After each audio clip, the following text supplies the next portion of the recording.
Lumaki ako sa isang probinsya kung saan ang lawa ang pangunahing kabuhayan. Dito sa bayan namin sa Laguna, halos lahat ng pamilya ay may palaisdaan.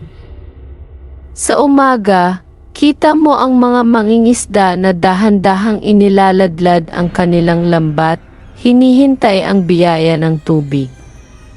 Pero kung may isang hayop na tunay na hari ng lawa, iyon ang mga hito. Malalaki sila, halos sinlaki ng braso ng isang matanda, may madulas na balat at mga bigoting parang sa pusa. Ang mga hito sa lawa namin ay matatakaw, kaya nilang ubusin ang kahit anong ipakain mo. Minsan, pira-pirasong manok, minsan tirang pagkain. Pero minsan, may nagpapakain sa kanila ng kung ano-ano, at minsan, may ipinapakain sa kanila na hindi dapat. Si Mario ang pinakapinagkakatiwalaan kong kaibigan. Simula pagkabata, hindi kami mapaghiwalay, para kaming magkapatid na magkaiba lang ng nanay. Lahat ng sikreto ko, alam niya.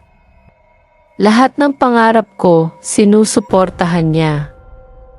Lahat ng problema ko, tinutulungan niya akong solusyonan, pero mali pala ako.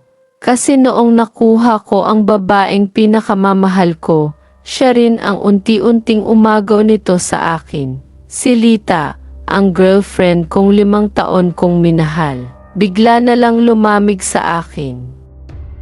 Ang dating matatamis niyang text, unti-unting naging scene.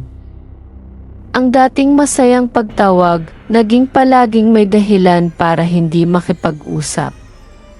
Hanggang sa isang gabi, nakita ko siya sa isang sulok ng isang mumurahing kainan. Magkadikit silang dalawa.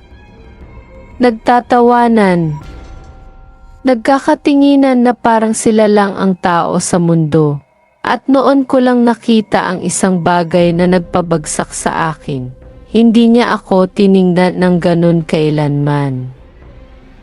Hindi ako gumawa ng eksena. Hindi ako nagalit kasi alam kong may mas mainam pang paraan para ipakita kung gaano ako nasaktan. Nagpaplano ako ng isang buwan. Inaral ko ang bawat kilos ni Mario, bawat oras ng kanyang paglabas at pag-uwi.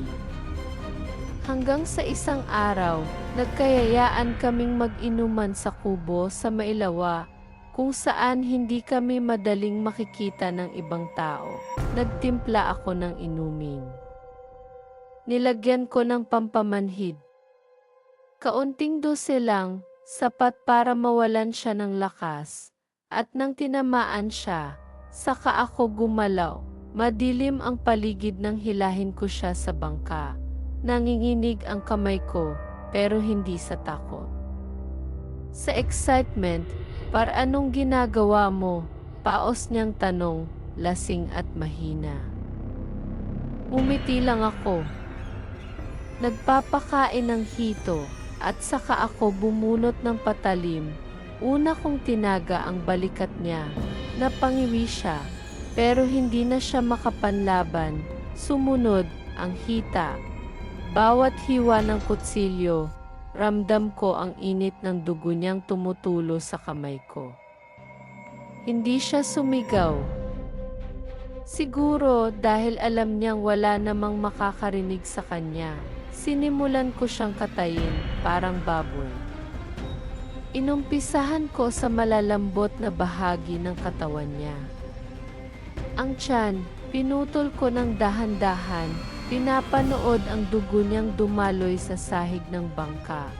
At noong sigurado akong wala na siyang buhay, isa-isa kong pinagpipiraso ang katawan niya.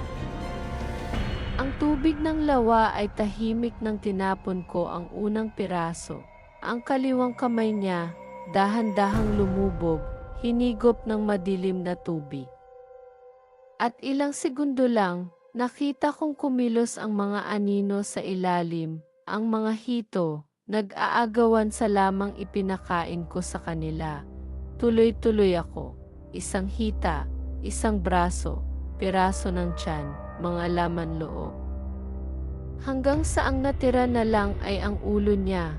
Tinitigan ko iyon, nakadilat ang mga mata niya, parang nagtatanong kung bakit ko ito ginagawa. Bakit, bulong ko. Dahil hindi ko nakakalimutan, Mario, at saka ko ibinagsak ang ulo niya sa tubig. Kinabukasan, nag-imbestiga ang mga pulis. Nawawala si Mario pero wala silang makitang ebidensya. Ang lawa, malinis, walang dugo, walang bakas ng krimen. Sabi ng mga pulis, baka raw napadpad siya kung saan.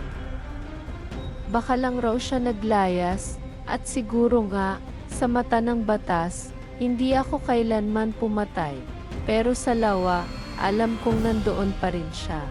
Nasa mga bituka ng mga hito, nakaimbak sa madilim na tubig, pinapakain sa mga gutom na isda.